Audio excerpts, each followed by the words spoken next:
Hello friends, आज हम करेंगे इंट्रोडक्शन ऑफ अकाउंटिंग। ये पार्ट 4 है और हमने इसका हमारा 3 पार्ट्स आ चुके हैं। थर्ड वाले पार्ट में हमने टर्मिनोलॉजीज ऑफ अकाउंटिंग शुरू करी थी, जिसमें हमने 10 टर्मिनोलॉजीज कर ली थी।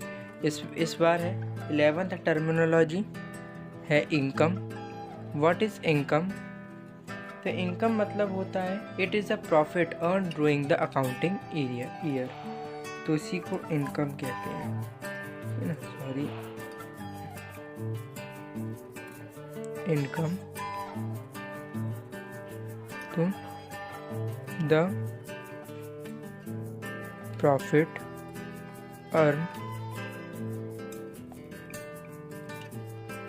During and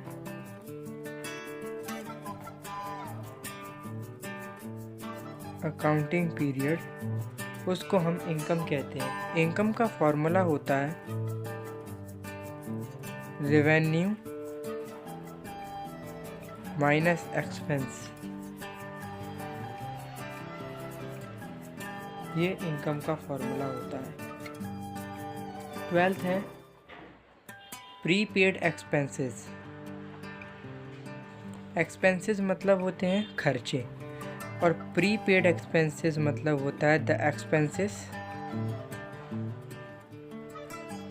expenses which is paid but not accrued. मतलब वो एक्सपेंसेस जो कि एक्रूड नहीं हुए हैं लेकिन हमने पे कर दिए हैं, यानी कि इसको और में लिख सकते हैं paid in advance.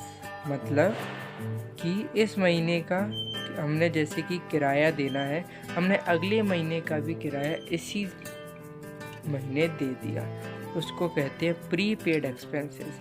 Prepaid expenses एक बिजनेस के लिए एसेट्स होते हैं, ठीक है। 13 इसी में हो जाएगा outstanding expense. Outstanding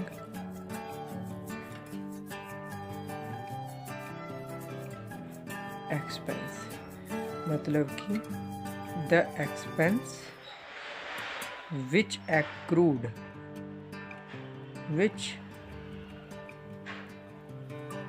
is accrued but not yet paid। जो एक्सपेंसेस एक्रूड तो हुए हैं लेकिन पे नहीं हुए, जैसे कि मान लीजिए इलेक्ट्रिसिटी बिल है, बिल एक्रूड है, हमारे पास बिल आ गया है कि इस महीने मान लीजिए 12,000 का बिल आया है। फॉर एग्जांपल है ये कि इलेक्ट्रिसिटी बिल आया है 6,000, लेकिन हमने उसे पे नहीं किया, तो बिल तो आ गया ना 6,000, लेकिन हमें पे नहीं किया, यानी कि बिल एक्रूड हो गया, खर्चा आ गया है लेकिन हमने अभी किया नहीं है, उसके कहते हैं आउटस्टैंडिंग एक्सपेंसेस। और ये चीज़ बिजनेस के लिए एक लायबिलिटी होती है। तीसरा 14th है प्रॉफिट ऑफ बिजनेस। प्रॉफिट मतलब होता है वही the profit earn from the normal course of business, उसे प्रॉफिट कहते हैं। तो द इनकम की फिर से डेफिनेशन देखेंगे कि इनकम क्या है। Profit earning during the accounting period, उसे इनकम कहते हैं। और वो income the income which is generated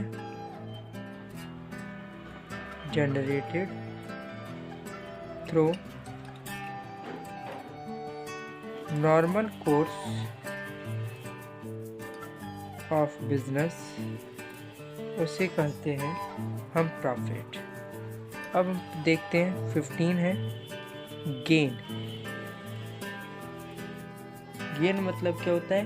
मतलब profit profit earn from regular activities उसी को गेन कहते हैं। तो profit earn through regular activity, उसको हम क्या कहते हैं? गेन, यानी कि gain on sale of fixed assets.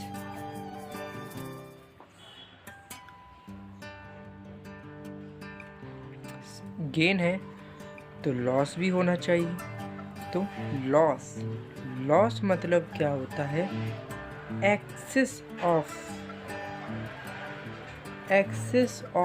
Expenses over revenue,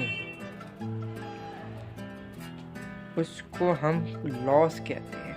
gain मतलब होता है profit earn through the regular activity, उसे कहते हैं गेन। वही लॉस होता है जब एक्सपेंस रेवेन्यू से ज़्यादा हो जाए तो उसे कहते हैं लॉस। लॉस का फॉर्मूला होता है expense minus revenue, expense minus revenue. ऐसा ही कुछ फॉर्मूला हमने ऊपर पढ़ा था। देखिए कि इनकम का फॉर्मूला क्या होता है? Revenue minus expense.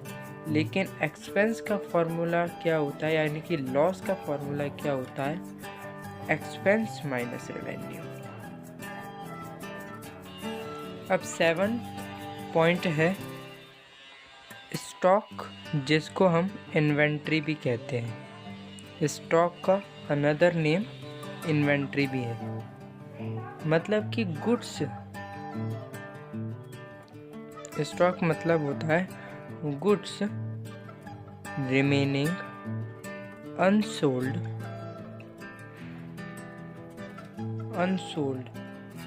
और unused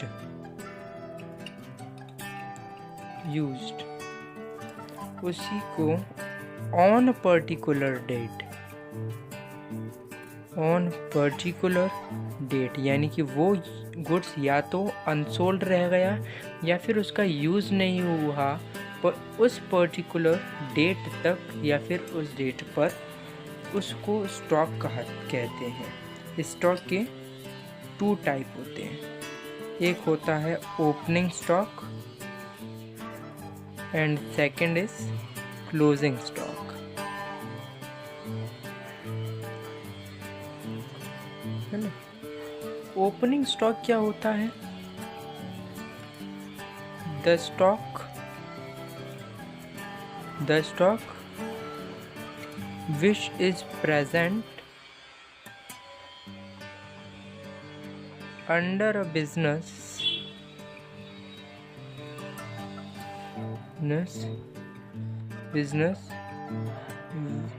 with a beginning of financial year, उसको क्लोजिंग स्टॉक कहते हैं, और ओपनिंग स्टॉक कहते हैं। और the stock which is remaining unsold the stock which is remaining unsold in accounting year, उसको कहते हैं closing stock. Accounting year closing stock में एक और पॉइंट डाल के लिख लेना कि it is a asset for upcoming years, यानी अब अगले साल के लिए ये क्लोजिंग स्टॉक ही एसेट का काम करता है। ठीक है। अब stock on the basis of time है। ये स्टॉक कैसे हैं? On the basis of time. On the basis of time. Stock कितने प्रकार के होते हैं? Opening stock and closing stock. अब पढ़ते हैं हम on the basis of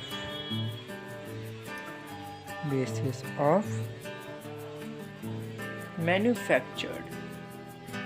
on the basis of manufactured.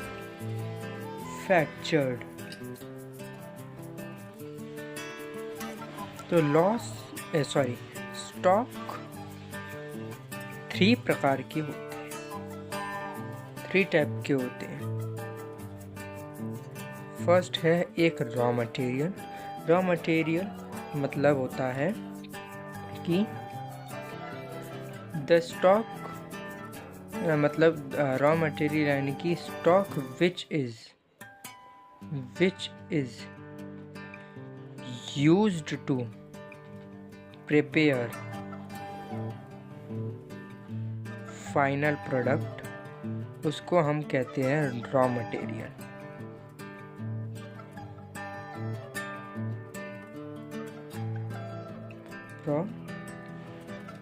Product उसको कहते हैं raw material. Second, work in progress. Work in progress simply लिख सकते हैं इनकम्प्लीट स्टॉक, उसको कहते हैं work in progress. Raw material और वर्क इन प्रोग्रेस को मिलाकर हम कह सकते हैं on the basis of manufacturing stock have a 2 type.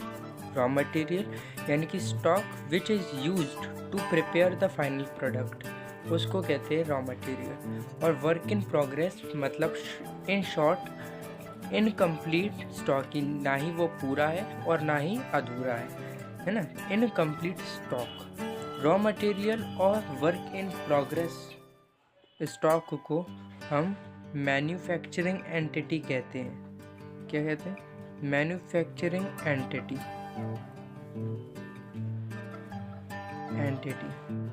और third type of stock on the basis of manufacturing होता है फिनिश्ड गुड्स।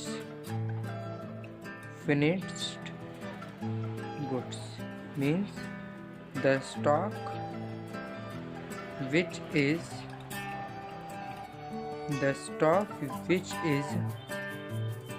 ready